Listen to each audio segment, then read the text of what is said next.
En la mañana de las 7:50, la expresidenta Cristina Fernández de Kirchner. Bienvenida, presidenta. Gracias, buen día a todos. Vamos a colocar el micrófono. A ver. No, usted está acostumbrado a los micrófonos más televisivos que se colocan. Tengo que tener el micrófono bien sobre mi cara, ¿no? Ahí está, así. Yo lo acomodo. Es direccional, Cristina. Bueno, sí, le presento, mi hijo Gustavo Campana. Hola, Gustavo. Adrián Stoppelman, que Hola. es el responsable del humor. Ay, sí, vos sos el que hiciste... Cristina tiene la culpa de todo, de que llueva, de que haga calor, de que haga frío, de que se enferme la gente, de que no se enferme. Me encantó. Soy yo. Me encantó. Fernando Gracias. Borroni. Juan Hola, ¿cómo Derbensis, que es nuestro creativo. Hola, ¿cómo estás? Cintia García. Cintia. Eduardo Olivarti, donde se desapareció. Gabriel Después Morini. me acompañó hasta aquí. Anoche supimos que le habían quemado las viviendas a unos mapuches en el sur. ¿Supo eso? Vos sabés que me enteré, en realidad, hoy por la mañana. Me enviaron fotografías y ayer, bueno, sabés que habíamos tenido un acto en Lomas de Zamora y entonces estaba un poco cansada, me acosté temprano y hoy me levanté con esto, ¿no? Es como que uno se levanta todos los días con algo brutal, ¿no? Cuando vi las fotos de las casas incendiadas, que me parece que soy sincera, Víctor Hugo, yo pienso que todo tiene que ver con todo y que no pueden analizarse los episodios individual y separadamente. Si vos me decís tiene que ver, en la última marcha del Ni Una Menos, hubo una cacería de mujeres cuando terminó la marcha, que parece que nos hubiéramos olvidado de todo esto. Porque ¿sabés también lo que me preocupa mucho?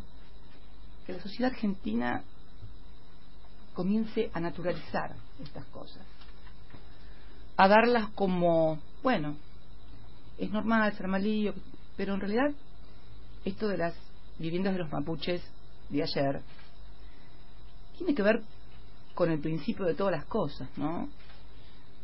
Tiene que ver con las primeras exteriorizaciones que fue esa cacería de mujeres, lo que pasó en la marcha del 1 de septiembre, también reclamando la aparición con vida de Santiago Maldonado.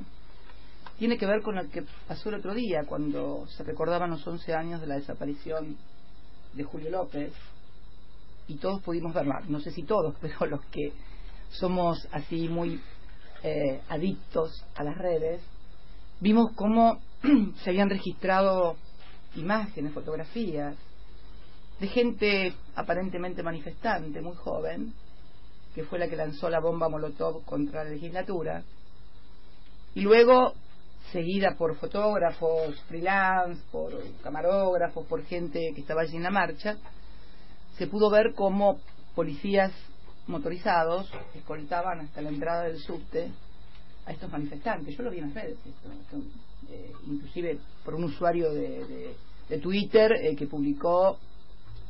Creo que podemos sumarle también, si querés, el caso del pibe que por un Twitter estuvo un mes preso, o el caso de la otra pobre mujer inhabilitada en una clínica de salud mental, o sea, una inimputable perfecta en términos jurídicos, termina siendo culpada, procesada, hasta que se dieron cuenta que, bueno, y la devolvieron de vuelta a la clínica. O, por ejemplo, cuando intentaron, ¿se acuerdan aquel auto que se estrelló contra la Casa Rosada? Y bueno, pretendían que había sido alguien vinculado con nosotros y terminó siendo un inimputable. Lo declararon, el otro día lo declararon inimputable, un loco, de los que hay en la vida.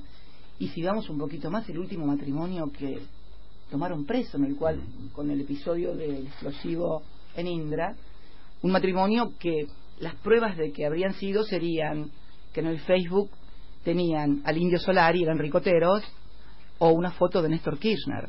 Yo creo que estamos ante un gobierno que quiere construir, como en los viejos tiempos de vigencia de la doctrina de seguridad nacional, construir la figura del enemigo interno, ¿no? El enemigo interno, que además tiene determinadas características, peronista, kirchnerista, le gusta el Indio Solari, o sea, una serie de cosas que no solamente apuntan a la división social, sino a la fractura social. Creo que el gobierno necesita la fractura social y la división política de los que son opositores a estas políticas para poder imponer su plan. Un plan que va a tener la segunda fase de ajuste después de las elecciones de octubre. A ver, si vos lees un titular, yo leí ayer el titular de Clarín, el fútbol para todos seguirá hasta después de octubre. Como saben que la gente lee el título y no lee la bajada, no fueron a la bajada. En la bajada dice cuándo termina, el 31 de octubre, una semana exacta después de las elecciones. La nafta va a aumentar el 7% en noviembre y se declara libre a precio internacional a partir del 1 de enero. Las facturas han dividido la factura de gas en en cuotas. Estamos en un país donde comprábamos en cuotas los autos, las heladeras y los lavarropas. Ahora vamos a pagar los servicios en cuotas. Entonces, todo esto, el gobierno tiene 3 ejes. La fractura social, por un lado, el montaje permanente de la mentira política, con la forma de propaganda. Si dedicaran una milésima parte de los recursos humanos y de dinero que afectan para la propaganda política, las cosas andarían mejor. Y si los funcionarios trabajaran más que en propaganda y en armar spots, porque hoy yo siento que tenemos un presidente más de spot publicitario que de gestión, y los funcionarios lo mismo. Yo creo que el único funcionario que realmente trabaja todo el día, hay que reconocerlo, es Caputo, el de finanzas, que está todo el día emitiendo deuda y deuda y deuda. Y claro, como los demás no trabajan, el que tiene que salir a laburar es el que tiene que conseguir la plata para financiar, ¿no? Entonces, creo que es el que más hay que reconocerle a Caputo. Eso está todo el día trabajando, todo el día emitiendo deuda, todos los días nos levantamos con un bono nuevo a 100 años, con otro a 25, con otro de 2.000, con otro de 5.000. Él trabaja todo el día. Ahora, la de desarrollo social, con sus parripollos, evidentemente no anda bien. Berman con la importación de plasmas, tampoco. Cabrera con las industrias, menos. Acaba de despedirse ayer en Esteban Echeverría a 112 trabajadores y a 140 más en La Matanza, en La Tablada, en una metalúrgica internacional. Y bueno, y Bullrich, bueno, que ya no es más ministro, pero sus emprendimientos cerveceros tampoco creo que tengan demasiado andamiento. Así que estamos en esto, en un gobierno que pivotea sobre la fractura social. En lugar, vinieron a cerrar la grieta, bueno, ustedes saben lo que está pasando, en la propaganda política, en la mentira permanente, desde un colectivo que no es colectivo, hasta un parrillero que después sale a decir, también lo vimos en las redes, que él quería trabajo formal, que no estaba conforme con eso que tenía, y la división política de la oposición. Estos son los 3 ejes sobre los cuales se trabaja, ¿no? Antes de una pregunta de cada uno de mis compañeros, Presidenta, me gustaría cerrar el círculo de la primera pregunta que tenía que ver con los mapuches, sí, porque el gobierno, su gobierno, funcionarios de su gobierno habrían vigilado o espiado a los mapuches, gente de la AFI. Esa es la primera, primero es la primera noticia que tengo. Nunca, a ver, yo creo que nosotros hemos dado testimonio de cómo nos comportamos ante determinados reclamos, aun cuando no los compartamos. Los Cuom fue una tribu y su cacique Félix Díaz, un personaje emblemático que ocupó buena parte de los medios de comunicación durante muchísimo tiempo. Es más, el actual presidente, cuando era jefe de gobierno, le hizo una visita personal a la carpa que estaba instalada en el 9 de julio. A nosotros jamás se nos ocurrió vincular a los Cuom con la guerrilla kurda, ni con la FARC, ni con nada. Podríamos o no estar de acuerdo con lo que demandaban, pero jamás ni represión, ni estigmatización, ni judicialización. ¿Usted se imagina un funcionario mío diciendo lo que decía Nocetti en un micrófono y los vamos a meter presos? Y si van a la 9 de julio los vamos a judicializar. Y si van a la 9 de julio a hacer tal cosa o a hacer tal otra, los vamos a meter a todos presos. Yo digo, si un funcionario, Víctor, frente a un micrófono, nos está escuchando todo el mundo, dice que hagas lo que hagas, te van a meter preso y te van a judicializar, ese hombre en privado, con las fuerzas de seguridad, ¿qué órdenes estará dando? ¿Qué órdenes habrá dado? Que hay esta cosa tan de sellado, de hermetismo. Fíjate vos que meten preso un montón de gente por un Twitter. Todavía no hay un solo gendarme preso y ha desaparecido Santiago Maldonado hace más de 50 años después de un operativo realizado por la Gendarmería. Esto es objetivo y no discute nadie, pero no es que no lo discutimos acá en este ámbito.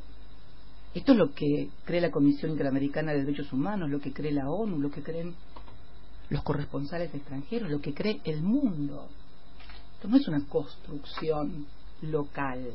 Esto pasó acá en Argentina y ha sido tomado por todo el mundo. Yo he visto, a mí me ha sorprendido realmente. Me ha sorprendido ver, por ejemplo, en el metro de Berlín, me mandan fotos donde en el tablero electrónico que indican la partida de los trenes aparece un cartel que te dice luminoso, ¿dónde está Santiago Maldonado? Y veo una marcha en Francia, en París, y veo manifestaciones en Londres, y veo... Entonces, yo creo que no podemos caer como se cayó en la dictadura, cuando la gente decía que había una campaña anti-argentina afuera, y que en realidad los guerrilleros estaban todos en Europa de vacaciones. No podemos volver a reeditar estas cosas. Yo creo que como sociedad, más allá de nuestras diferencias, más allá de nuestras distintas posiciones, tenemos que tener un signo de no retroceder. En este sentido debo decir que la reacción de la sociedad frente al 2x1 me pareció absolutamente saludable. Pero siguiendo con tu pregunta, si nosotros no teníamos actitudes de inteligencia ni beligerantes con quienes nos estaban planteando movilizaciones, es más, los mapuches, cuando tomaron pozos de petróleo en Vaca Muerta, ¿sabés cómo eran presentados por Clarín? Como los ancestrales pueblos de la Confederación Mapuche que van al emprendimiento horrible de Vaca Muerta contra el fracking y no sé cuántas cosas más. O sea, los mapuches en el 2013 fueron presentados casi como héroes de los pueblos originarios y ancestrales cuando tomaban Vaca Muerta. Claro, era presidenta Cristina Fernández de Kirchner, entonces era otra cosa. Así que estas cosas realmente, más allá de lo que podamos decir los unos y los otros, nuestra actitud ha sido invariable. Cuando éramos gobierno y éramos objeto de estas críticas por parte de pueblos originarios, y ahora que no somos gobierno, no, o sea, resistimos archivo.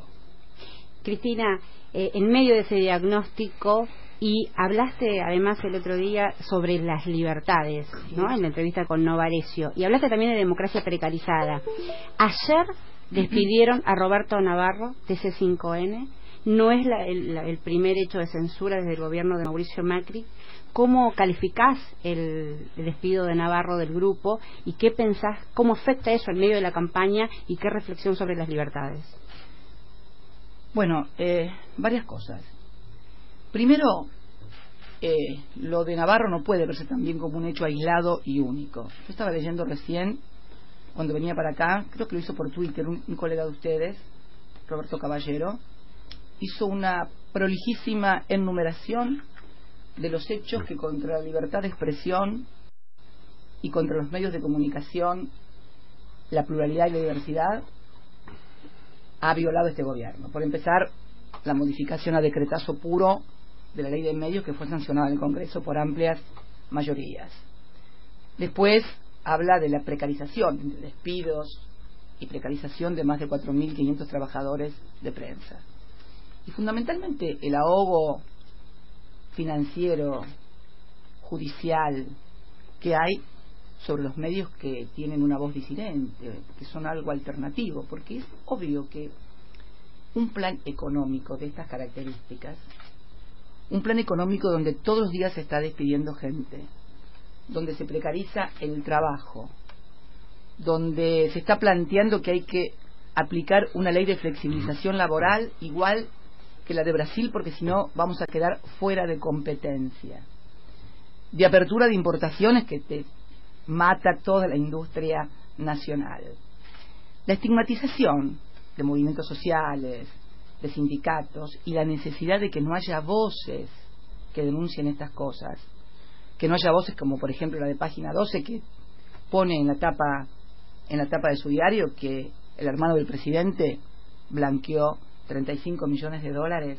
luego de que el presidente modificó por decreto una ley que prohibía, no una ley del anterior gobierno, una ley de su propio gobierno, la ley sancionada por el Parlamento en materia de blanqueo de capitales, prohibía que los familiares de los funcionarios pudieran blanquear, una cosa absolutamente lógica.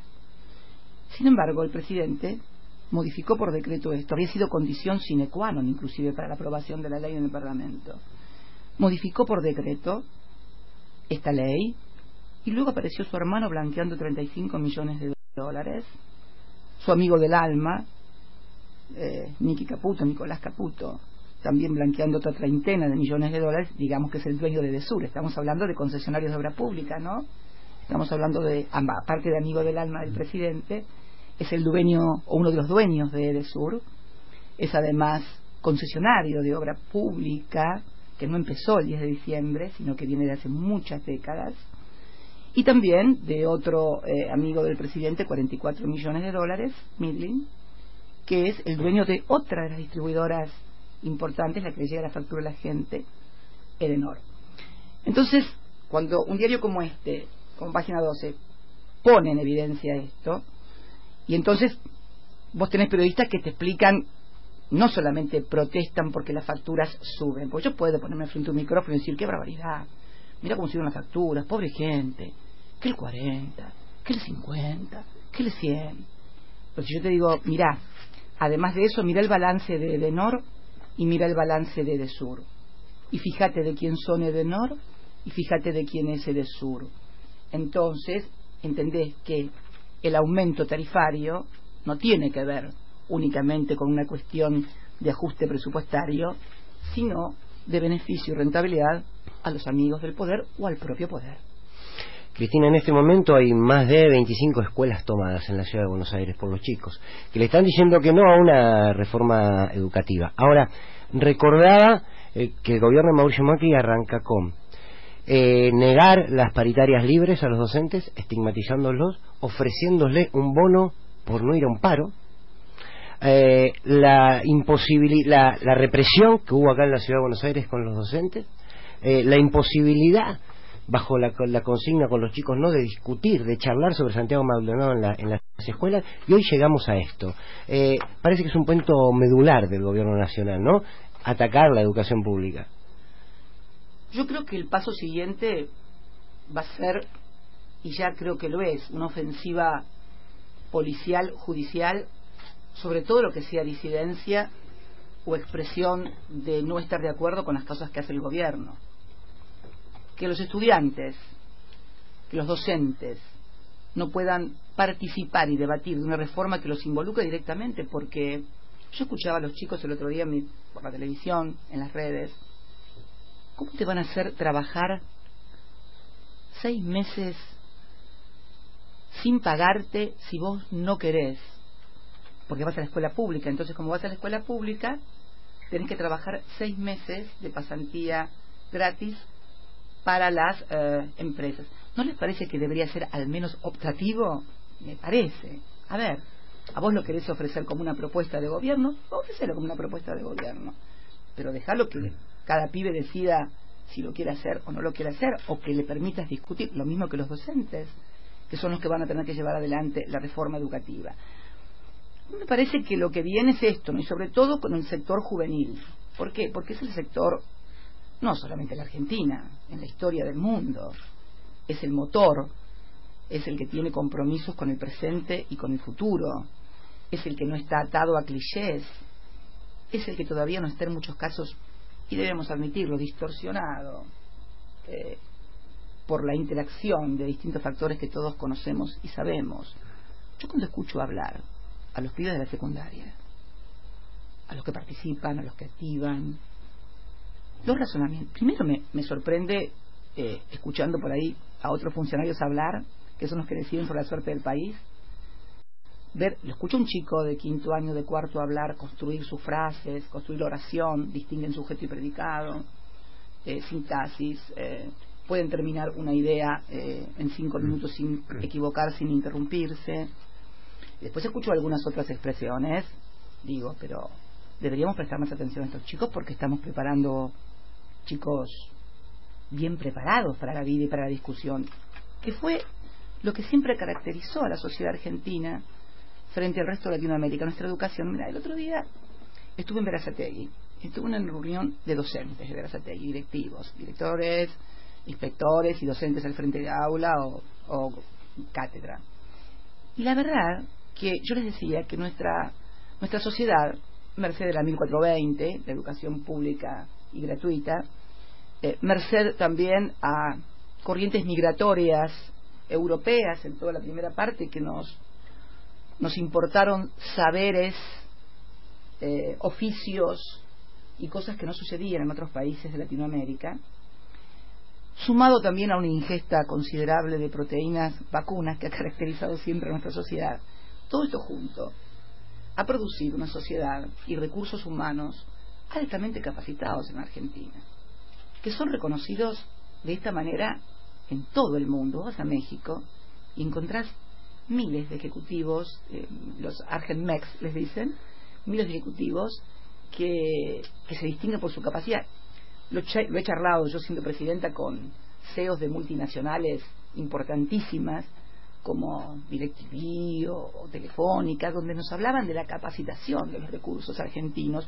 De hecho se llevaron ellos muchos ejecutivos y técnicos de aquí de la Argentina, y la verdad que debemos fomentar esto, porque ¿qué es fomentar esto? Fomentar la participación de los chicos, no estigmatizarlos. ¿Qué queremos? ¿Gente que no pueda opinar? ¿Gente que sea zombies? Yo no quiero zombies en mi país, yo quiero gente con espíritu crítico.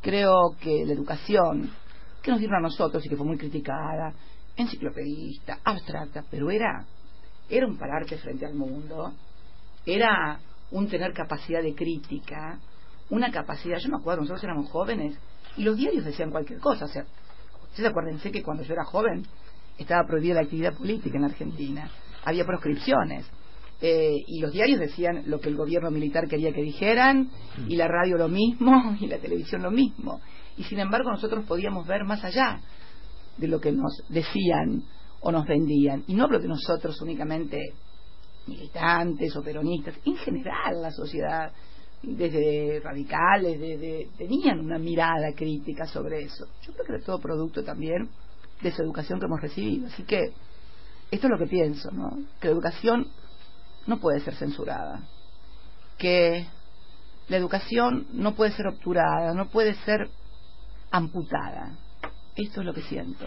Justamente, Cristina, el gobierno usa como herramientas nuevas el Big Data, Internet, Twitter, como que penetra en otro nivel de la gente, no penetra en la educación, penetra a un nivel subconsciente con esas frases, esos eslogan que no dicen nada. Pero bueno, ¿cómo se combate eso? ¿Sirve la política común y tradicional ir y hacer un acto para convencer a alguien? ¿Cómo hacemos para sacarle de la cabeza a ese tipo que repite las cosas que repite, que está equivocado? ¿Cómo se le comunica eso en esta época? Porque para mí ese es el desafío. Muy buena pregunta. Bueno, para eso era la ley de medios. Para eso era la ley de medios, por eso la voltearon. A ver, si podemos encontrar un significado a las cosas, ¿no? A ver, no es que estos sean genios de la comunicación, ni que descubrieron la Big Data, ni que andan ahí más allá de todos los instrumentos que con mayores o menores recursos, con mayor o menor suerte, todos pueden utilizar. Esta gente tiene un blindaje mediático por parte de los medios hegemónicos, y la mayoría, pero aisladísimas excepciones en prensa escrita y en televisión, y ya vemos que en televisión cada vez se está achicando más, tiene un blindaje mediático total. O sea, la mentira pública, bajo la forma de propaganda, solamente puede mantenerse con este blindaje. ¿Alguien imagina cómo sería este gobierno con las cosas que pasan, con los despidos? Mira, despidieron 112 personas, sigue cayendo el consumo de los shoppings y supermercados, que no es una cuestión menor. ¿Sabes por qué? Porque son los bienes no durables, es alimento, bebida, calzado y ropa. Es lo que el consumo popular. Este consumo sigue cayendo, pero no respecto del 2015. Comparado con el espantoso segundo semestre del año pasado, sigue cayendo la venta en shopping y supermercados. O sea, sigue cayendo alimentos, bebidas, sigue cayendo calzado, sigue cayendo textiles. Esto es. Entonces, fútbol para todos, lo que yo te decía recién. La importación de carne. Ahora también han abierto la importación de carne sin hueso. Acá lo tengo porque el combustible, la renta financiera, Cedillo. Les comento algo, discúlpenme esta pequeña digresión. Hoy me enteré que el Banco Central siempre invitaba a gente a dar charlas, economistas, cientistas sociales extranjeros. ¿Sabes quién viene dentro de 2 semanas a dar una charla al Banco Central? El expresidente de México, Ernesto Zedillo.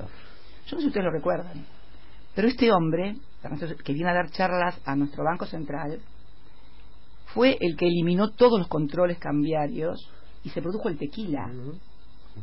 Después, como corresponde, le echó la culpa a Salinas de Gortari. Yo no sé si lo traen porque le echó la culpa a Salinas de Gortari o por lo del tequila, pero van a traer una conferencia al presidente en la cual se produjo el tequila, que tumbó al mundo prácticamente, y sobre todo en la región tuvo un efecto devastador en Argentina y en Brasil. Pero siguiendo con el tema, todo esto, si todo esto pasara durante las pensiones a la invalidez, ¿se acuerdan que dijeron que iban a ser revertidas? De las 150.000 pensiones que dieron de baja, solamente han revertido menos de 10.000.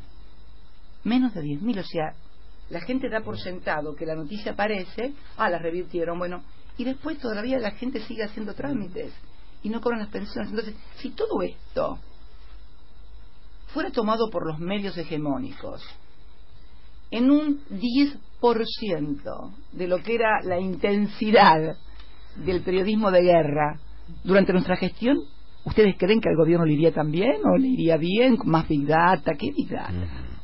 ¿Qué Internet? Es como decía ayer, tenés que ser un gobierno del presente, tenés que dar respuestas hoy y ahora. Vos no podés hablar como si faltara, como si fueras el candidato a presidente en esta elección. Las promesas ya las hicieron en 2015, ya llevan 2 años de gestión. No me puedes seguir hablando del futuro por venir. Me tenés que hablar de este presente de hoy, donde se siguen cayendo las ventas, donde la gente no la alcanza, donde siguen despidiendo gente y el trabajo se precariza cada vez más. Vos tenés que dar respuestas del presente cuando sos presidente. Esto es, ¿no? Cristina, primero fue la apertura indiscriminada de importaciones. Después apareció Michetti redoblando la apuesta, seremos la India, un país de servicios. No había escuchado eso. Y enero 2016 es el primer gran dato de seremos la India, país de servicios, y después Duhovne amplifica diciendo Plan Australia, la colonia próspera. La pregunta es la siguiente: ¿hay posibilidad de país, y cuando uno dice país dice soberanía, independencia, política y económica, sin industria nacional? No, definitivamente. No, definitivamente. Bueno, si uno observa los países desarrollados, porque aparte el trabajo industrial es el gran redistribuidor también, por lo que significa la cadena de valor agregado. No es solamente un servicio que comienza acá y termina. Todo lo que es un proceso industrial trae aparejado insumos, trae aparejado otras industrias que terminan siendo proveedoras de esa gran industria madre. O sea, si uno estudia o ve Alemania o Estados Unidos, ve que el desarrollo industrial es clave. Que vos me digas que tenés que ir perfeccionándolo con la ciencia y la tecnología y hay innovación productiva, pero sin ninguna duda. Bueno, nosotros hemos dado muy buena fe de eso en nuestra gestión.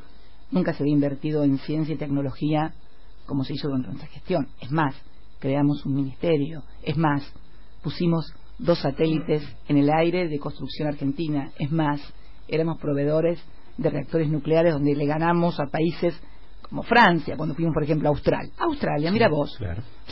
Nosotros le proveemos a Australia un reactor nuclear. ¿Y sabes quién competía con nosotros? Francia. Francia, saben ustedes que es uno de los países más expertos en materia de generadores de energía nuclear. De hecho, en Francia la mayor generación de energía se hace a través de la energía atómica, energía nuclear. Por eso tiene diferencias de precios con respecto a otros países. Entonces, Australia, pero vos no podés comparar países que tienen la mitad de los habitantes que tiene la Argentina y que han tenido otro tipo de desarrollo, otra extensión. Es imposible. La Argentina, cuando vino el golpe del 24 de marzo de 1976, estaba prácticamente en un 50% del PBI de distribución del ingreso y teníamos un desarrollo más que importante. A partir del golpe del 76 se producen dos fenómenos o tres. Por un lado se produce el fenómeno del endeudamiento. Allí empieza el gran endeudamiento argentino nuevamente. El segundo fue la ley de entidades financieras. Yo me acuerdo que era estudiante y no sabíamos cuánto estaba el dólar ni nos importaba, ni sabíamos si había plazos fijos o no. Y de repente, después de la ley de entidades financieras y cuando se produce la financiarización del capital, te encontrabas con viejita jubilada frente a la pizarra de la Nación a ver a cuánto estaba el plazo fijo o a cuánto estaba el dólar y demás. O sea, comienza a caer todo lo que es la industria nacional. Plata dulce, endeudamiento. Esto fue la dictadura en la fase económica, obviamente, ¿no? Había que desmontar una Argentina que podía competir con otros, porque en definitiva se trata de esto. Países que te imponen patrones de desarrollo a partir de organismos multilaterales, porque vos podés ser una competencia para ellos. De hecho, en la región americana y específicamente en latinoamericana, nosotros no somos complementarios con Estados Unidos.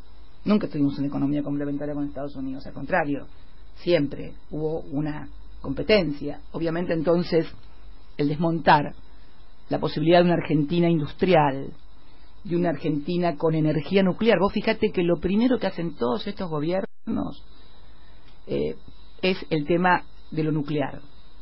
El misil Cóndor, por ejemplo, que fue una condición que se impuso al gobierno en los 90.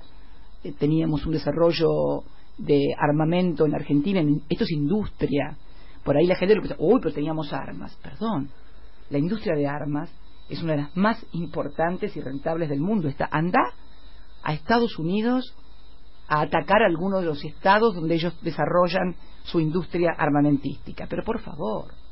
Entonces, creo que son estas cosas las que suceden, y pensar en una Argentina sin industrias es pensar en una Argentina condenada a la reprimarización de las exportaciones y a ser mera productora de granos, que en realidad yo no sé si alguna vez funcionó, porque tampoco creo que funcionara a principios del siglo cuando éramos 5 o 6 millones, pero con 43 millones, ¿cómo sostenés 43 millones de personas con vida digna, con salarios que le permitan consumir si no tenés industrias? La verdad que me resulta bastante difícil imaginar una Argentina próspera de 43 millones sin industrias. Al diagnóstico que usted planteó, tuvo su primer hito electoral en esta gran encuesta que fueron las PASO, con un resultado. ¿Cree usted que lo supimos tarde? Me hubiera gustado saberlo la noche en que festejaron ellos como si hubieran ganado, ¿no? ¿Cree usted que además, a partir de ese resultado, hay un sector de la ciudadanía, incluyendo Provincia de Buenos Aires, un sector transversal, digo, económicamente, no solo clase media, que le reclama a usted o a su espacio algún nivel de autocrítica más profundo, más allá del tema cadena nacional o tono de cadena nacional? Mira, yo lo que creo sinceramente que los resultados de las PASO revelan algo que es muy importante. Revelan que de cada 3 bonaerenses, 2 no están de acuerdo con el ajuste ni con la política económica, y que en ese marco a quien más confianza tienen para hacer una oposición real y concreta a este gobierno es a nuestro espacio, no porque seamos más inteligentes ni más capaces, sino porque confían por nuestra propia trayectoria y porque saben lo que pensamos respecto de estas cosas que estamos hablando, de la industria nacional, de los tarifazos, del endeudamiento. No te olvides que creo que uno de los méritos más grandes que tuvo nuestra gestión ha sido un desendeudamiento como no se veía desde hacía mucho tiempo. Caputo puede trabajar tanto, Caputo puede endeudar tanto, porque dejamos un país con un nivel de desendeudamiento en materia de moneda extranjera, ya sean tenedores de bonos nacionales o extranjeros, inédito en la República Argentina. 13% es el nivel de endeudamiento. Néstor lo recibió con 160% del PBI y lo dejamos con el 13%. Yo creo que la ciudadanía, en lo que es la oposición, confió plenamente. Los números son muy fuertes dentro del propio abanico opositor. Me parece que hay un voto de confianza de la mayoría grande que está en contra de esta política y de este ajuste hacia Unidad Ciudadana. Ni siquiera hacia mí, me parece que es hacia Unidad Ciudadana. Entonces creo que este posicionamiento de las PASO nos coloca en un lugar de poder ejercitar y ejercer una oposición seria, responsable, en serio y no presionable frente a este Poder Ejecutivo, porque este es otro tema que tenemos grave. Gente que ha sido votada para una cosa y luego tiene un voto que no se corresponde con eso para lo cual fue votado. Creo que, mediando no convicciones, todos sabemos de qué estamos hablando. La sociedad lo percibe, la sociedad lo sabe, los periodistas lo saben, se habla fuera de micrófono, se habla fuera de cámara, se habla de carpetazos, se habla de extorsiones, se habla y se ve también intervenciones a los sindicatos, cuando el sindicato no hace lo que quiere el poder. Lo vimos el otro día, lo que pasó con un sindicato luego de que su secretario general recibiera a Jorge Tayana y a Vanessa Siley en un plenario de delegados. Lo saben los medios que no son afines al gobierno, los medios que tienen una postura crítica y un análisis crítico frente a lo que está pasando, están sufriendo un acoso judicial, financiero, de características inéditas, por lo menos en democracia. Entonces me parece que esto es lo más importante y esto es lo que hoy tenemos que plantearnos. La sociedad opinó quiénes son los mejores opositores frente al gobierno, a punto tal de que, siendo una fuerza con apenas 3 o 2 meses, integrada fundamentalmente por el peronismo, Fernando Espinosa, el presidente del Partido Justicialista de la provincia de Buenos Aires, es nuestro tercer candidato a diputado nacional. Los intendentes son todos presidentes de su Partido Justicialista local. Esta fuerza que no tenía recursos, porque además vos sabés que los recursos que le correspondían al Frente para la Victoria, el peronismo, se los llevó el candidato que obtuvo el 5,9% de los votos, y nosotros no teníamos recursos, a punto tal de que hay un cálculo. Cada voto de Unidad Ciudadana costó 3 pesos. El del gobierno costó 9 pesos y pico, y el de los demás ni te quiero contar. Entonces, una fuerza sin medios de comunicación, mejor dicho, con todos los medios de comunicación en contra. Porque, la gente tiene un militante en la casa que está a las 24 horas, esa pantalla está prendida a las 24 horas, y milita todo el día. Ya te dije, revolviendo el guiso de la señora en la receta mañanera, pasando por la tarde al que dice, es todo, no solamente ninguna crítica al gobierno, van y les mira un reportaje, una entrevista a algún funcionario, y después mira el reportaje que me hizo Novarecio a mí en Infobae. Yo digo, ¿el presidente se animará a un reportaje de 2 horas en vivo con Navarro o con Horacio Berbisky y que se transmite en forma directa? No creo. Son todos editados y con preguntas hechas de antemano. Estoy absolutamente convencida de que es así. Es más, todos saben que es así, y si no es así, que me lo demuestren en un reportaje abierto con Horacio y con Roberto Navarro, preguntándole al presidente. ¿Se animará el presidente? ¿Se animará? ¿O la gobernadora? ¿O Bullrich, el candidato de Cambiemos? ¿O Gladys González, la segunda candidata que aparentemente andaba circulando un WhatsApp ahí que fue un poco la piedra del escándalo con Roberto Navarro, porque el WhatsApp hablaba de que los que ingresaran a una fundación que no sé si preside o integra Gladys González tenían que depositar el 10% de lo que cobraban de salario? Estas cosas son las que molestan y se ocultan. Entonces creo, sinceramente, que la ciudadanía ha tenido una opinión respecto de lo que debe hacer la oposición. la oposición, y lo ha hecho mayoritariamente al punto tal de que con todo esto en contra, persecuciones judiciales, estigmatización, persecuciones judiciales inclusive que no solamente me involucran a mí, también a mis hijos. ¿Vieron alguna vez esto? Lo de los hijos también, hijos que nunca formaron parte de la función pública, porque Máximo es diputado a partir del 10 de diciembre y vive aquí a partir del 10 de diciembre del 2015. ¿Vieron alguna vez estas cosas? ¿Vieron que a los chicos de la Rúa alguien les hiciera algo? Y mira que Shakira, y participaban, y se sabía que participaban, estaban junto a su padre cuando se ordenó la represión en Plaza de Mayo, que terminó con 30 muertos. ¿Encontraron algún requerimiento judicial, policial, periodístico sobre estas cosas? No. Parece que es hora de analizar y comenzar a decir las cosas por su nombre. A mí no me van a meter miedo. Yo voy a ejercer la representación que siempre he ejercido. Y creo que la sociedad necesita ser representada, con reconocimiento de errores, de equivocaciones que siempre hemos tenido y tenemos todos, pero me parece que en el balance, porque uno siempre debe hacer el balance. El balance es positivo, y creo que lo que es importante acá es advertir la necesidad que tiene la democracia y las instituciones de poder canalizar el disenso, de poder canalizar a los que no están de acuerdo democráticamente.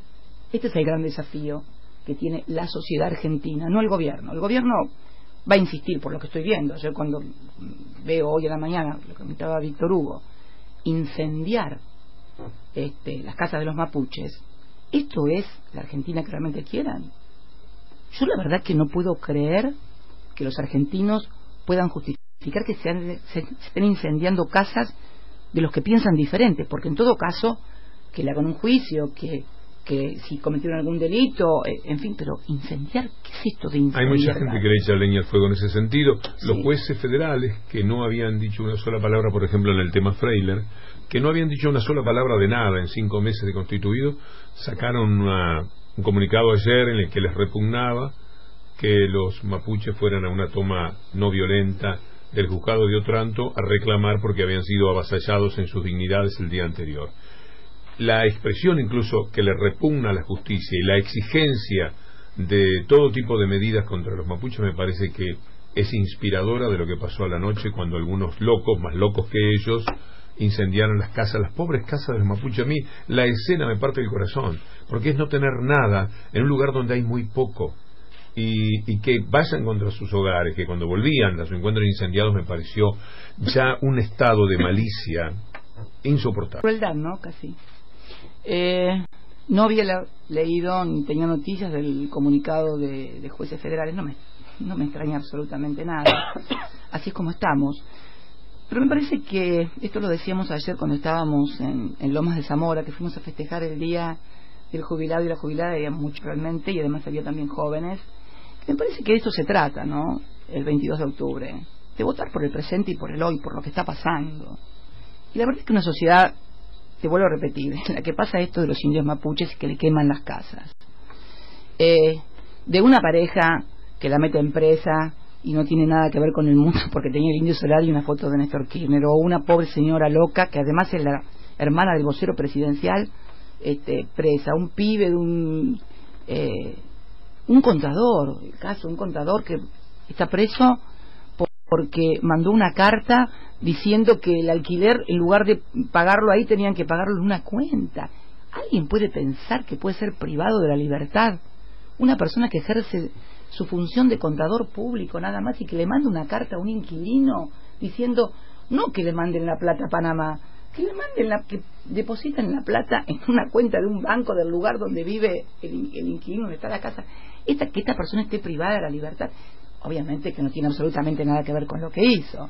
La privación de su libertad, que es absolutamente ilegítima, tiene que ver con que era el contador histórico de nuestra familia, él, su padre y demás. Nunca tuvo que ver nada con la política, nunca tienen un triste contador de provincias.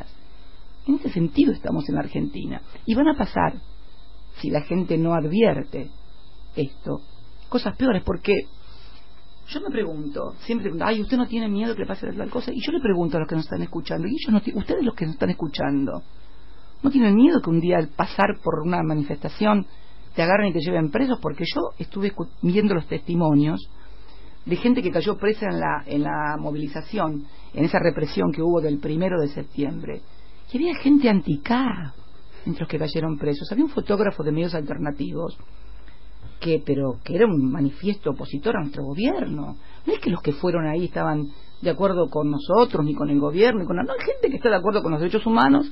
Desapareció Santiago Maldonado hace 50 días y cree que es conveniente ir a reclamarle a la sociedad, al gobierno, a la Plaza de Mayo por esto, porque además tenemos un presidente que no ha dicho una sola palabra.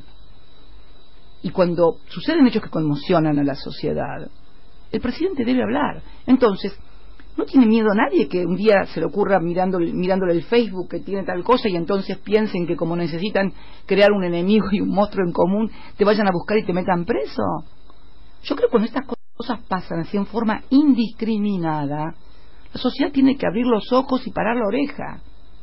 Porque quiero recordar aquella famosa frase que durante tanto tiempo se le adjudicó a Bertolt Brecht, y que en realidad no era de Bertolt Brecht, sino que era de un rabino, creo, de un sacerdote norteamericano. Cuando se llevaron a los marxistas, a los comunistas, no me importó porque yo no era comunista. Cuando se llevaron a los homosexuales, no me importó porque yo no soy homosexual. Bueno, cuando se llevaron a los judíos tampoco me importó porque yo no soy judío. Ahora vienen por mí, pero es demasiado tarde. Entonces, esto tiene que pensar la sociedad. Yo cuando vi a esos pibes con cámara fotográfica de medios alternativos, muchos contrarios, llevárselos, el testimonio de ese otro chico que venía de su trabajo informático y lo tomaron y se lo llevaron, o este matrimonio que se lo llevan porque era de la bomba y no tenía nada que ver. Que pasen estas cosas en democracia es muy grave, y la gente tiene que pensar que lo que le pasó a los demás le puede pasar a ellos, como el trabajo. Hoy tenés trabajo, pero mira a tu alrededor y seguro que conoces a alguien, un amigo, un pariente o un vecino que ya no tiene trabajo. Bueno, pensá que cuanto más gente tenga o pierda el trabajo, más riesgo corre tu trabajo. Cristina, aprovecho esta oportunidad para ponerme los anteojos de género, hacerte un par de preguntas desde el feminismo, desde los colectivos de mujeres. Uy, ahí viene con Florencia Kirchner a la cabeza. Así es, vamos Flor, ayudando a mamá, ¿no? Empezaste hablando sobre la cacería de la policía a las mujeres el 8 de marzo, se viene el Encuentro Nacional de Mujeres en el Chaco. María Pía López, la socióloga, dice que el movimiento Ni Una Menos están dando una discusión contra el neoliberalismo, allí está pasando algo. Te quería preguntar eso, ¿cómo analizás vos inclusive desde la relación con tu hija, de todo lo que eso te ha aportado al feminismo, y si crees que es necesaria o que fue necesaria o que será necesaria una discusión sobre el aborto? Wow, qué pregunta. Vamos a ir por el principio. No la voy a rehuir, claro. Gracias, Cristina, gracias. Lo sé que tenés todas las espaldas. La primera cuestión, la verdad que no me canso de repetirlo. Yo era una persona que repetía clichés. Yo no soy feminista, soy femenina. Esa estupidez que muchas veces decimos. Y mi hija me hizo ver cosas que yo no veía, sí, sin lugar a dudas. Y también veo que el Ni Una Menos se fue transformando también. Porque creo que las mujeres también entendieron que su situación, su sujeción al patriarcado, tiene que ver con un modelo político y económico de explotación también, en el cual ellas también son explotadas porque reciben menos sueldos por la misma tarea, porque son discriminadas. 13% menos. Bueno, claro, exactamente. Entonces creo que hubo un crecimiento y un orgullo. Cuando estuve en Bruselas, las eurodiputadas españolas, italianas, alemanas me preguntaron por el Ni Una Menos, y el Ni Una Menos no solamente lo conocían, sino que es tomado como emblema y ejemplo de las luchas feministas en la vieja y culta Europa. Así que las feministas argentinas tienen que darse por satisfechas. Por primera vez exportamos nosotros un modelo de ideas y de pensamiento de la sociedad. Toda la vida recibimos allá, socialismo, marxismo, liberalismo, todo siempre venía de allá. Ahora pudimos los argentinos, las argentinas, mujeres teníamos que ser, para poder exportar el tema de el feminismo. Con respecto al aborto, mi posición es conocida. Ahora, que la discusión está en la sociedad, está en la sociedad, Cintia, esto es real. El hecho de que yo tuve una experiencia personal muy terrible que me marcó con esto. Yo entré, y quiero contarla porque en definitiva también la gente se compone y se conforma con las ideas nunca son, o las actitudes o los pensamientos también tienen que ver con las cosas que te pasaron en la vida, ¿no? Yo tuve entre Máximo y Florencia otro embarazo, año 1984, un embarazo muy avanzado que abortó espontáneamente y brutalmente para mí, en el 5º mes aproximadamente, casi 6º mes de embarazo. Siempre me dicen que era un varón, siempre me dicen que si la neonatología hubiera tenido el desarrollo que hoy tiene, en ese momento lo hubieran salvado. Y yo quedé, por toda la experiencia traumática, fueron 4 o 5 días de cosas muy feas, de pérdidas muy feas, quedé muy traumatizada, a punto tal que tardé 5 años en volver a quedar embarazada. Por eso la diferencia entre Máximo y Florencia de 13 años. Esa es la explicación. Y me revisaban y no encontraban razón por la cual yo no pudiera quedar embarazada. Era la cabeza, definitivamente. Mira vos, ¿no? Era la cabeza. Y cuando quedé embarazada, vos te imaginas, Máximo ya tenía prácticamente 13 años, estaba terminando, volvió, cuando yo me enteré, él volvió de su viaje de fin de curso de la primaria. Y ahí me enteré que estaba embarazada. Y yo me quería matar porque decía, pero no, empecé a acompañar. Yo militaba, activaba. No solamente eso, estaba haciendo campaña. Estamos hablando del año 89. Yo había sido electa diputada provincial y había activado mucho la campaña de senaduría, que también la ganamos en la provincia. Y decía, otra vez quedar embarazada y ahora justo que entro como diputada. Bueno, de hecho ya juré como diputada en el 89 embarazada. Y fue producto de ese trauma brutal que sufrí. Ahora, yo creo que la sociedad obviamente lo va a discutir independientemente de las posturas que tengamos cada una. Por empezar, me molesta mucho la estigmatización de un lado y del otro, pero fundamentalmente de las que no están de acuerdo con el aborto y creen que las que están de acuerdo con el aborto son brujas que deberían ser quemadas en la hoguera porque están propiciando cosas espantosas. Esa actitud jamás. Además no la tengo no con respecto únicamente al aborto, no la tengo con respecto a ninguna idea. A mí me gusta, ustedes me conocen, me gusta debatir, me gusta discutir. Tal vez pensarlo como una cuestión de salud. Me gusta convencer, y me gusta también, y me dejo convencer si tienen buenas ideas, me dejo convencer también. Yo creo también, y te voy a ser sincera, Cintia, si vos me decís que querías dar la discusión sobre el divorcio, no cuando se dio durante la gestión de Alfonsín, en los años 80, sino la querías dar, no sé, en el 1900 posiblemente hubieras tenido una sociedad enfrentada como si hubiera sido la Segunda Guerra Mundial. Hay una anécdota. Ustedes saben que cuando el matrimonio en el Código Civil original de Vélez Sarsfield era religioso, nada más, te casabas por la iglesia únicamente. Cuando se introdujo la reforma durante el siglo XIX en el Código Civil y se introdujo la figura del matrimonio civil, hubo una revolución en Corrientes, en la provincia de Corrientes, amenazó con separarse de la Argentina porque no aceptaban que se incluyera el matrimonio civil. Si yo te digo que esto pasó, pues, pero estaban todos locos los correntinos, ¿qué le pasaba? No. Yo creo que cada cosa debe ser analizada en su contexto histórico, social y de sentido común. Era terrible para los correntinos que se eliminara que fuera matrimonio civil.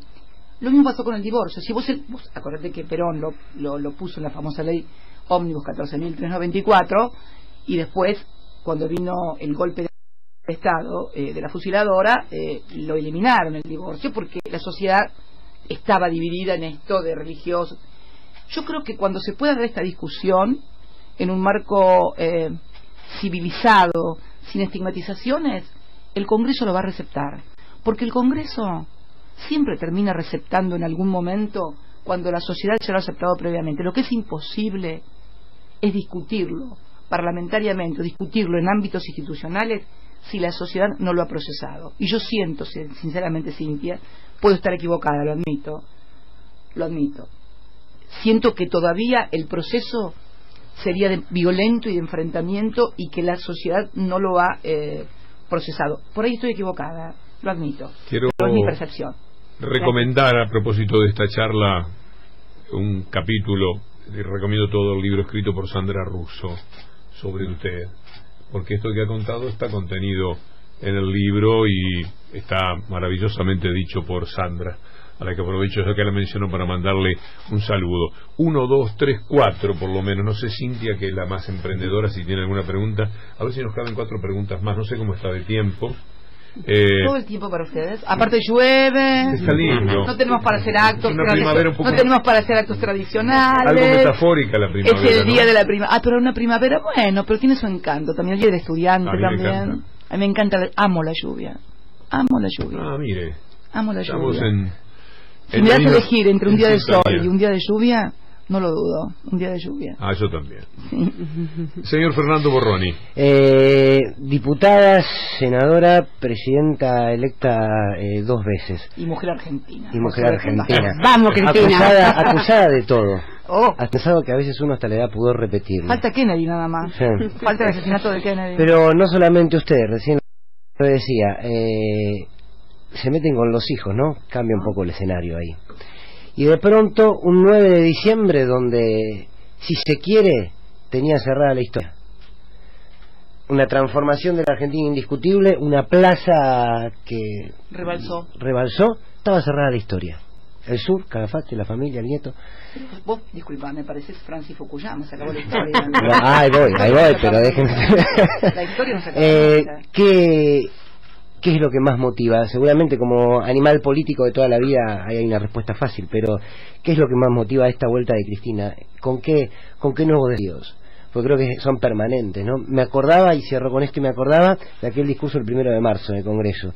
Yo dejo un país difícil para los dirigentes. Y a veces la sensación que uno tiene, quizás es errónea, que entre el pueblo y Cristina no hay nada. Y eso es un problema para la política, y eso es un problema para la democracia.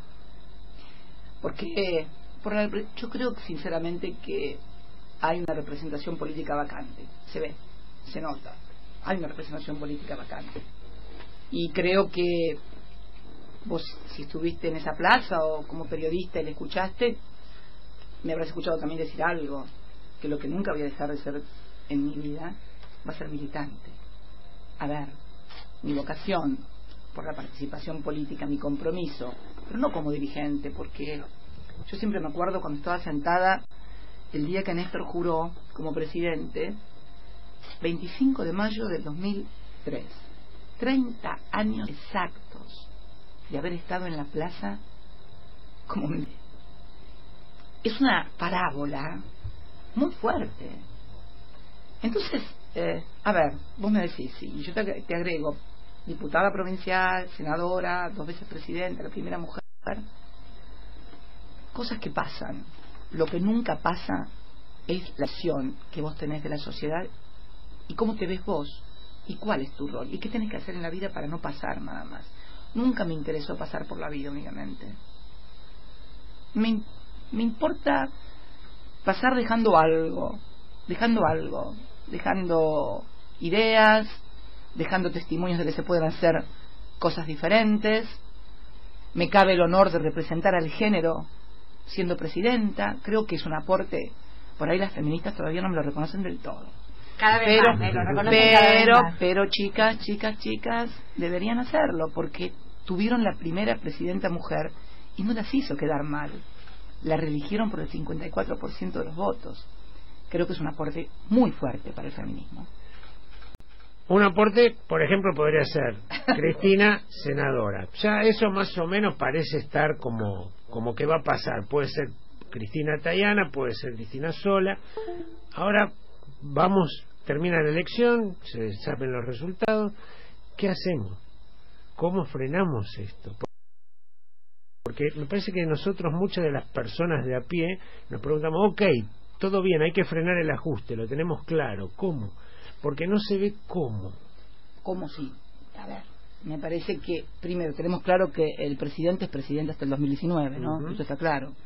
Pero nosotros necesitamos, en el Parlamento, voces que además tengan la visibilidad en la sociedad para discutir estas políticas. No es que hoy en el Parlamento no haya opositores. De hecho, nuestro bloque en la Cámara de Diputados ha tenido una postura absolutamente crítica y ha votado en contra de todo lo que ha sido endeudamiento y políticas que han sido malas para la sociedad. El problema también que en una sociedad como la nuestra, como la del mundo, no solamente la nuestra, vos necesitas visibilizar las políticas ante la sociedad. Porque, en definitiva, y más allá de las organizaciones políticas, de los movimientos políticos, siempre la sociedad tiende a personalizar o a encarnar en determinados dirigentes determinadas políticas. Ojalá no fuera así. Ojalá pudiéramos tener organizaciones políticas poderosas, fuertes, que mediaran en la institucionalización. Pero la historia de Argentina es una Argentina también en la que esto ha costado y mucho. Yo pienso que se puede lograr. Yo pienso que lo podemos hacer. Y con respecto a tu pregunta, no tengo ninguna duda que es el Parlamento el ámbito de discusión, en donde vamos a seguir endeudando al país, vamos a seguir redistribuyendo el ingreso como lo estamos haciendo, vamos a seguir adoptando las modificaciones que, por ejemplo, se quieren hacer ahora a la Carta Orgánica del Banco Nación, donde se quiere desfinanciar al Banco Nación, que ha sido el histórico financista de las pequeñas y medianas industrias y del agro. Si algo financió el Banco de la Nación Argentina, ha sido a las industrias argentinas y al agro. Un papel que siempre fue muy mal visto por los bancos extranjeros. Debemos decirlo también esto. Siempre la banca extranjera exigió una reducción en el rol en el cual el Banco Nación interviene en la economía argentina. Y no puedo evitar no preguntar esto. ¿Dónde se va a sentar? ¿Al lado de Pichetto? Nunca me senté al lado de Pichetto. Me parece... A ver, yo no estoy acá, vos lo decías, presidenta, diputada. ¿A vos te parece que después de toda una vida uno puede ir a pelear por un mancillón o una banca? Yo estoy peleando por ideas y por proyectos de país. Cristina, ¿el neoliberalismo es incompatible con la democracia? Qué preguntitas. Creo que es una cosa que es una pregunta que parece que todavía no tiene respuesta. Si vos lo pensás en términos, porque ¿qué pasa? Yo cuando escucho hablar de política y de democracia, es como que la gente, o los analistas más que la gente, redujeran a los términos electorales los periodos históricos. Vos no podés determinar si una determinada idea tiene andamiento o es compatible con la democracia por el ejercicio de 2, 3, 4, 5, ni siquiera 10 años. Me parece que el modelo del estado de bienestar, por ejemplo, que sucede después de la Segunda Guerra, que fue la decisión política para ponerle un freno al comunismo de la Unión Soviética, vos fíjate qué curioso, y no curioso, el estado de bienestar comienza a ser cuestionado y derrumbado cuando cayó el muro de Berlín, o sea, cuando desapareció el peligro del oso ruso. Entonces, al desaparecer el peligro del oso ruso, se cae, ya no le importará ni el estado de bienestar. Pero todavía en Europa, en nuestro país, están los cimientos del estado de bienestar. Hay un sistema previsional, hay sindicatos, hay salario mínimo vital y móvil, hay UH, y te puedo dar los paralelos de esto en Europa. El problema va a ser si este neoliberalismo sigue expulsando gente, descartando gente, se producen las migraciones que se producen brutales. Yo estuve en el campo de refugiados de iraquíes, de sirios en Grecia, y es brutal. Y no es menos brutal la cantidad que cruza el Mediterráneo para llegar, algunos ni siquiera llegar, a las playas italianas. Entonces, si lo medimos en términos de cuándo el neoliberalismo se comenzó a imponer, que fue, creo que con la caída del muro de Berlín, todavía no podemos dar, pero me parece que va a haber un replanteo. De hecho hace poco tiempo, la semana pasada, Naciones Unidas, la UNTAC, que está proclamando la necesidad de un nuevo pacto social. ¿Lo leyeron? ¿Lo escucharon? La necesidad de un nuevo pacto social en donde los planes de ajustes deben ser dejados de lado. No lo estoy diciendo yo, lo está diciendo la ONU, el titular de la UNTAC, y dice que los planes de ajuste deben ser dejados de lado y tienen que comenzar a impulsarse programas de inversión y desarrollo, porque advierten a aquellos organismos multilaterales e internacionales que lo que está sucediendo es inconsistente y fundamentalmente no tiene sustentabilidad política. Yo creo que se va a advertir finalmente. Y creo que, lo que pasa es que si lo medimos en términos históricos estamos hablando de periodos de 40, 50 años. ¿Cuánto fue? Del 45 de Yalta hasta la caída, después hasta la caída del muro de Berlín. Y así todo no tenés un derrumbamiento del estado de bienestar total y absoluto, al contrario. Entonces creo que es una cuestión de análisis y de discusión. Lo que sí sé es que con el neoliberalismo cada vez se endeudan más. Vos fíjate que en Europa, todos los países del sur de Europa, Grecia, Italia, Francia en menor medida, España y Portugal, tienen un nivel de endeudamiento que supera el 100% de su PBI.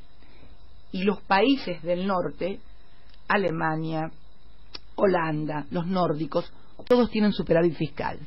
El déficit fiscal y el endeudamiento que tienen los países del sur europeo, no estamos hablando de África, estamos hablando de Europa, es el equivalente del superávit que tienen los países del norte desarrollados.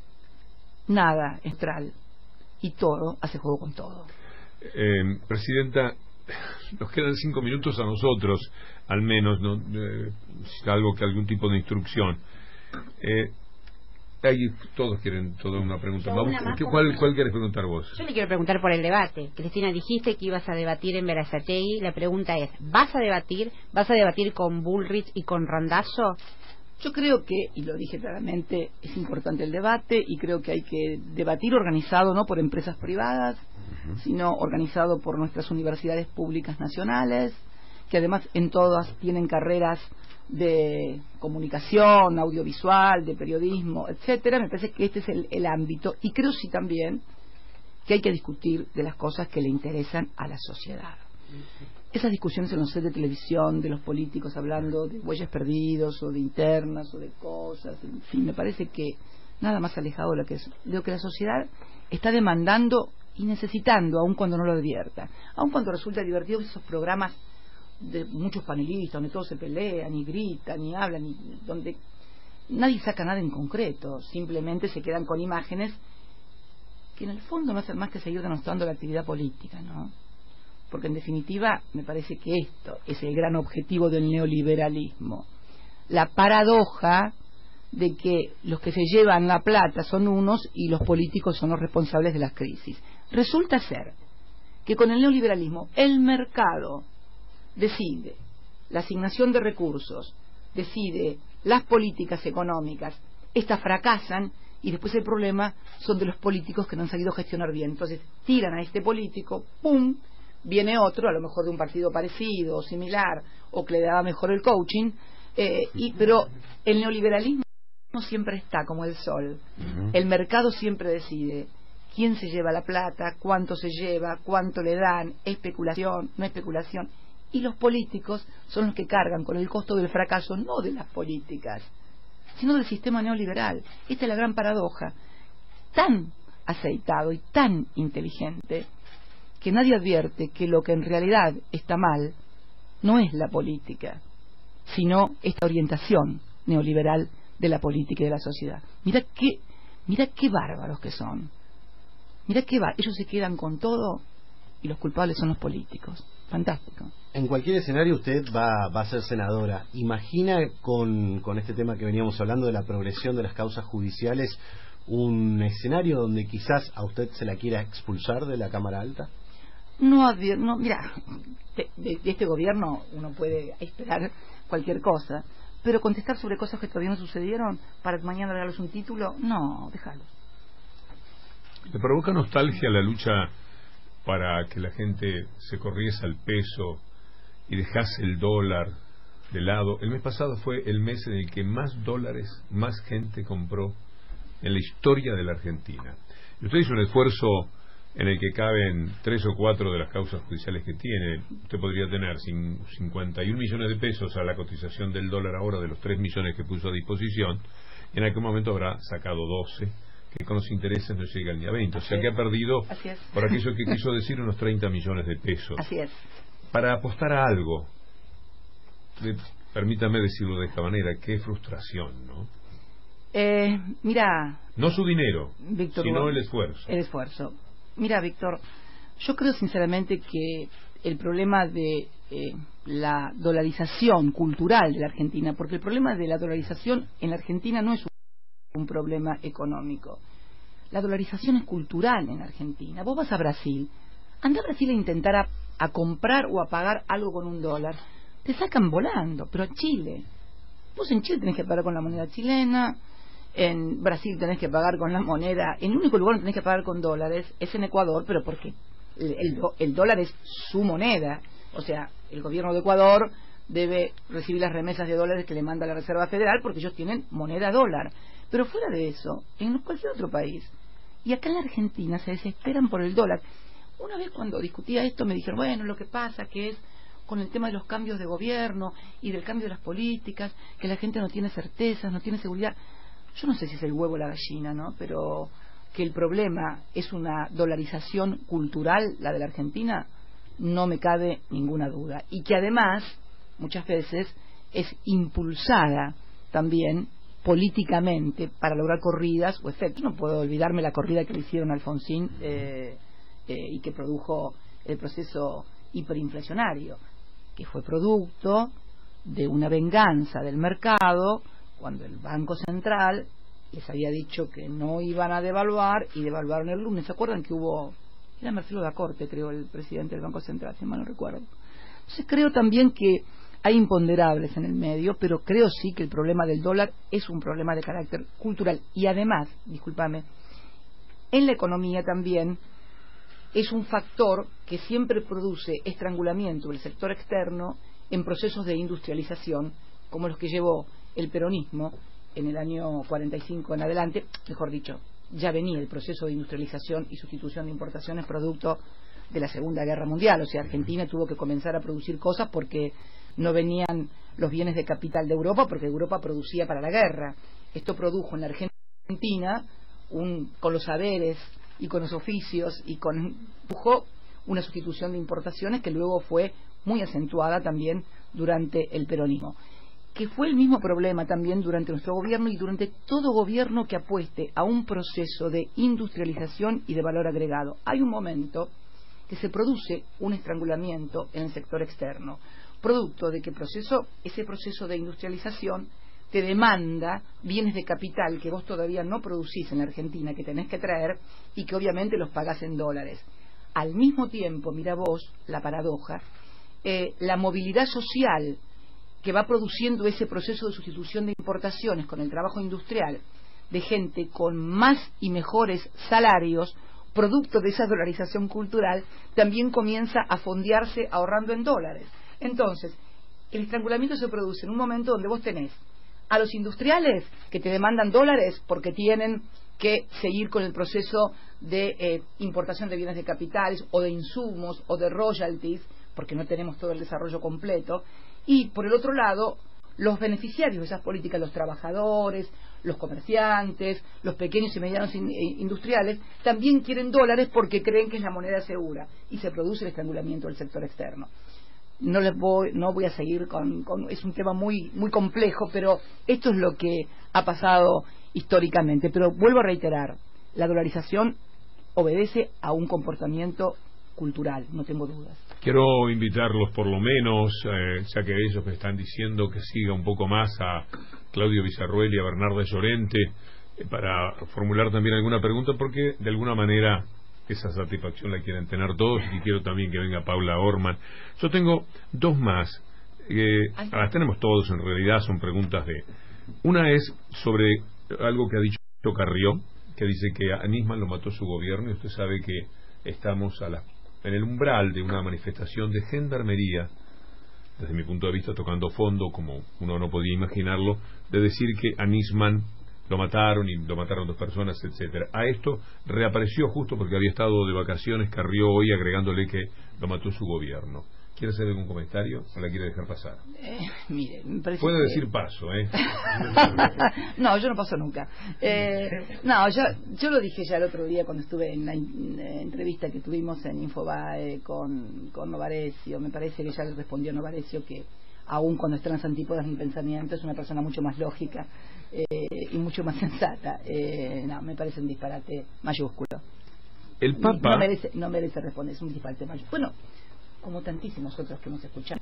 Pero permíteme, ¿sí? Pero que responde un objetivo, es una bomba de humo también, me parece, ¿no? Es una inmensa bomba de humo para ocultar a Santiago Maldonado.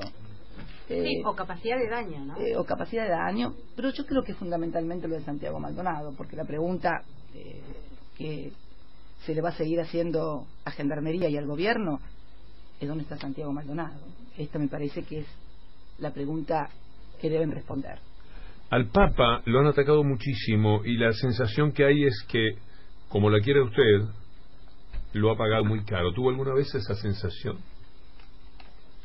No, yo creo que no es el aprecio o las actitudes con las que me ha distinguido Francisco cuando yo era presidenta, porque además, por otra parte, no es que yo voy a tomar el té todas las tardes con Francisco a Roma, de ninguna manera. A ver, solamente algunos descerebrados, es decir, puede haber descerebrados y descerebradas que tengan este tipo de cosas, pero a ver, el Papa me recibió cuando yo era presidenta de la República Argentina, a la sazón su país de origen.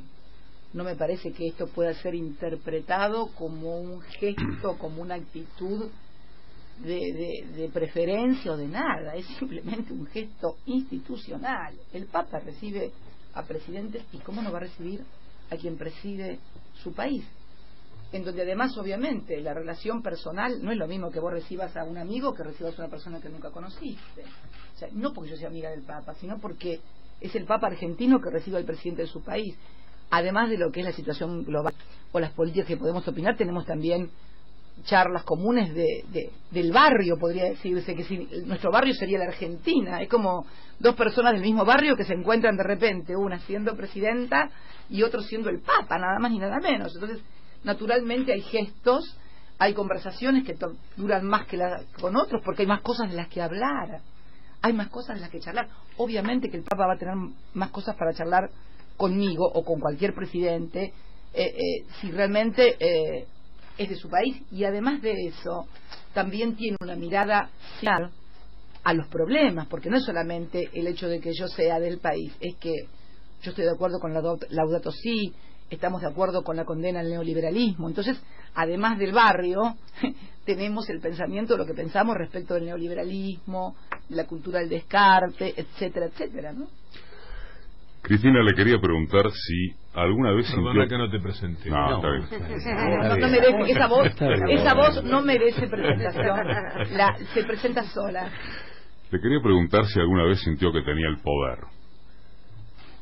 O si lo disputó, el poder en serio. No, mira, si algo... ¿Nunca? Nunca, pero mira, debe haber varios discursos míos que no son discursos, es una concepción, una visión. Yo siempre sostuve que quien ocupa la Casa Rosada, si midiéramos al poder como un todo del 100%, quien es presidente de la República podrá tener el 20, el 25% del poder, y es mucho, ¿no? El otro 75% son las corporaciones económicas, nacionales e internacionales. Es la sociedad a través también de sus órganos de expresión, pero fundamentalmente son las corporaciones económicas, en donde con un movimiento de capitales te vacían un país de un momento para el otro. Lo que sí tengo claro, que yo no fui un dispositivo del poder, del verdadero poder, y por eso estoy sufriendo las cosas que hoy sufro, yo y mis hijos. Si yo hubiera sido un dispositivo del poder, Eduardo, no tendría ningún problema. Si yo hubiera sido alguien que dice que sí a la flexibilización laboral, no hubiera tenido ningún problema. Si yo digo que sí a que sigan haciendo las AFJP sus negocios y no recuperemos la administración de los recursos de los trabajadores para mejorar la economía, para mejorar a los jubilados, no hubiera tenido ningún problema. Si yo hubiera seguido almorzando en Olivos con algunos propietarios de medios y haciendo lo que ellos pensaban, seguramente tampoco tendría ningún problema. Eso tengo claro, al contrario, porque nunca fui un dispositivo, porque nunca fui ni seré un dispositivo del poder, son los problemas que tengo, nada más que por eso. Cuando murió Néstor, usted dijo aquella frase en cadena: todos dicen que este es mi momento más doloroso, No, más difícil. Y usted dijo, no, es mi momento más doloroso, no el más difícil. ¿Qué momento es suyo? Decís, de la hora aquí, es un momento más en lo que ha sido mi vida, en la política, en mis convicciones, en mi pensamiento. Es un rol diferente. Obviamente vos me remitís a un momento muy terrible de mi vida. Para mí el más terrible hasta ahora. Nunca se sabe lo que puede venir. Pero de todos los que he vivido, sin lugar a dudas, fue el momento más doloroso de mi vida. Sí, no, incomparablemente a cualquier otro. Para mí, para mis hijos. Porque Néstor no era solamente mi compañero. O sea, a ver, vos junto a una persona, tu pareja, podés vivir como puede vivir cualquier otra familia, el tener hijos. Siempre pensé que me dio mucha pena que no pudiera conocer los nietos. Pero vos vivís tu vida, la vida que vive un hombre con una mujer, tienen hijos, la vida, piensan, salen de vacaciones, disfrutan. Pero con él era otra cosa. Con él era la vida. Yo viví mi vida con él desde que lo conocí. Estudiaba con él, trabajábamos en la misma oficina con él en La Plata, y éramos como una sola persona en todo, en las 24 horas del día. Ninguna persona estaba el tiempo que estábamos juntos nosotros. En la profesión, cuando ejercimos la profesión, las 24 horas del día. Y después, cuando él fue intendente, yo estaba todo el tiempo en la municipalidad junto a él. Y en la gobernación dividía mi tiempo como diputada provincial y después mi tiempo en una oficina al lado era de él.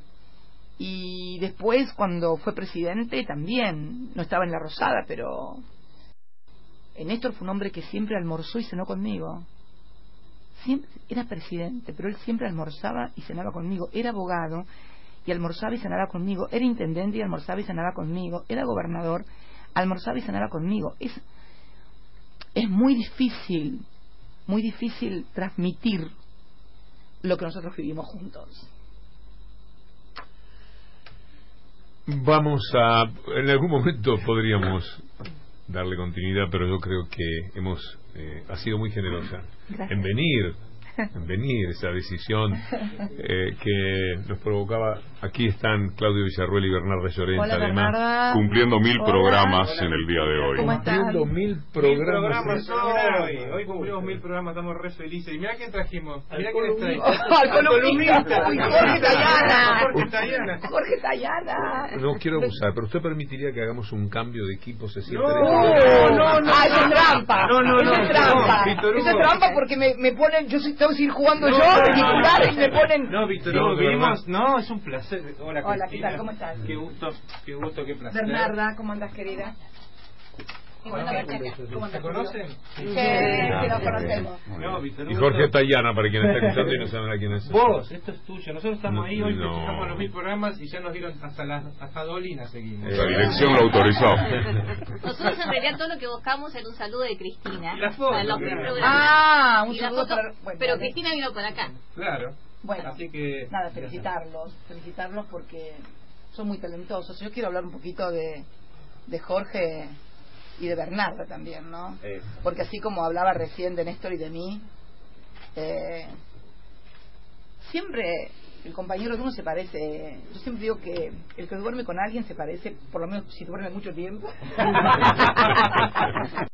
Por lo menos si duerme mucho tiempo se parece a esa persona o tienen cosas muy en común.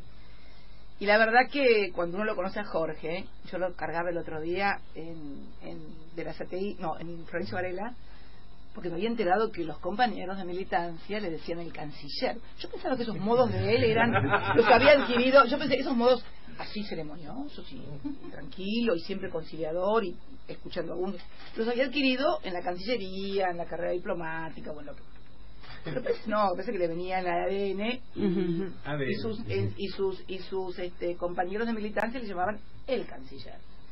Entonces yo quedé canciller. Yo saben que no podría ser nunca canciller, ¿no? Porque el mundo sería complicado con la cancillerismo conmigo. Sí, estaría muy complicado. La verdad que Jorge, un compañero, un militante, con el cual hemos tenido diferencias, como decía el otro día en Florencio Varela, pero me parece que este es el gran mérito y el gran esfuerzo que hacemos todos siempre, ¿no? Diferencias menores, absolutamente, la que... Y su compañera, Bernarda, que también sufrió el exilio. Él sufrió cárcel, pero ella sufrió el exilio de su familia. Una mujer productora televisiva exitosa, durante 10 años al frente de Telefe, y uno de los principales canales de aire del país, y además con una mirada de inclusión social, ¿no? De programas que tuvieran una valoración de inclusión social. Eso te lo distingue, Bernarda, toda la comunidad artística, productiva de los medios de comunicación. Y nada es casual, digo yo. Nada es casual. No, yo no estuve al lado de Néstor por casualidad. Y Bernardo tampoco está al lado de Jorge por casualidad. Y si buscamos algún otro y vemos lo que tiene al lado, tampoco decimos que por casualidad. Todo hace juego con todo, muchachos. Hasta esto de la pareja y de la familia también. Por eso me gusta tanto Jorge y Bernardo. Muchas gracias, Cristina.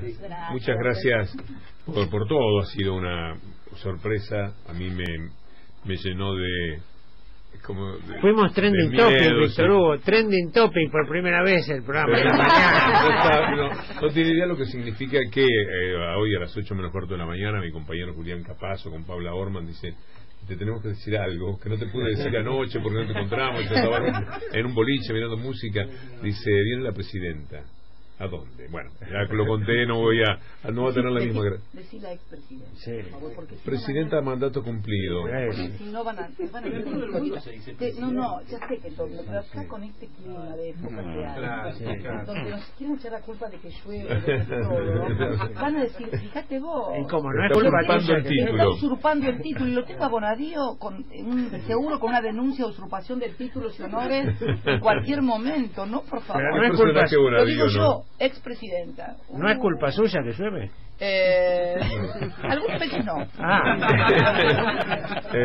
Pero bueno, ha sido finalmente gratísimo. Pues ya pasamos la prueba de recibirla, de tenerla aquí. Ha sido un verdadero gusto. Además quiero, como hombre de radio, decirle que usted debe tener muchos tramos importantes de sus alocuciones, pero hoy ha estado como, no sé si la radio relaja más.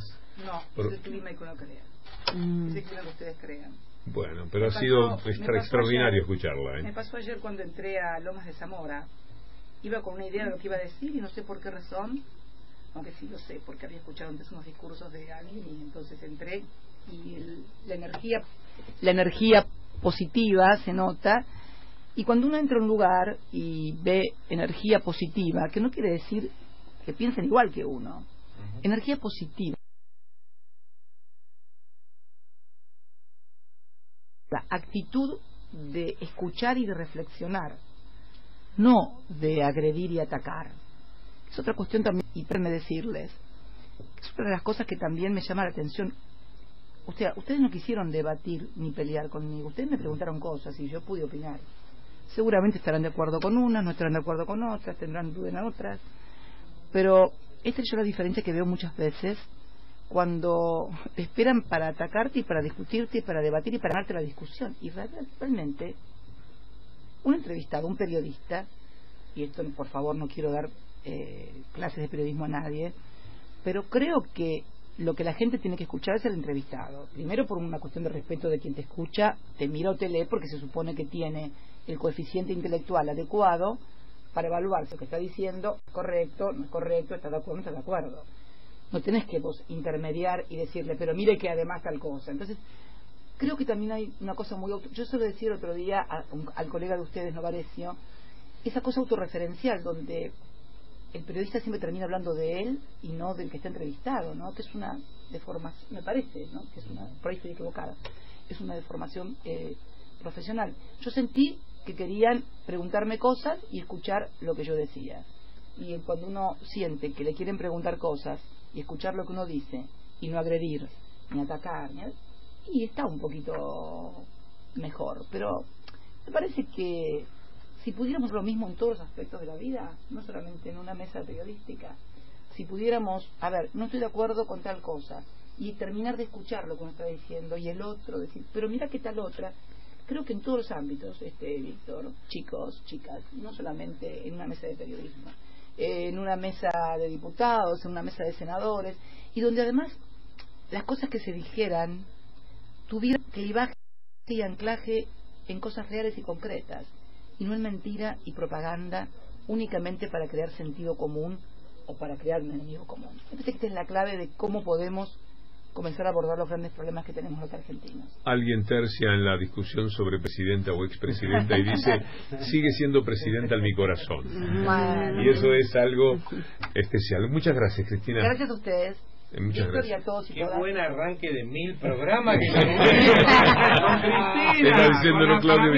Yo espero humildemente. espero que mi amigo Leandro Grille, que es un amigo, es aquel que hablando de Cuba estuvo en un programa en el Interno Cátedra y lo miró millones de personas. Bueno, lo invité a almorzar en mi casa, le dije 12:30, espero que esté escuchando y sepa por qué. Mejor excusa no vas a encontrar, Gracias. A Muchas ustedes. gracias. Muchas gracias. A usted. Gracias. Gracias. Gracias.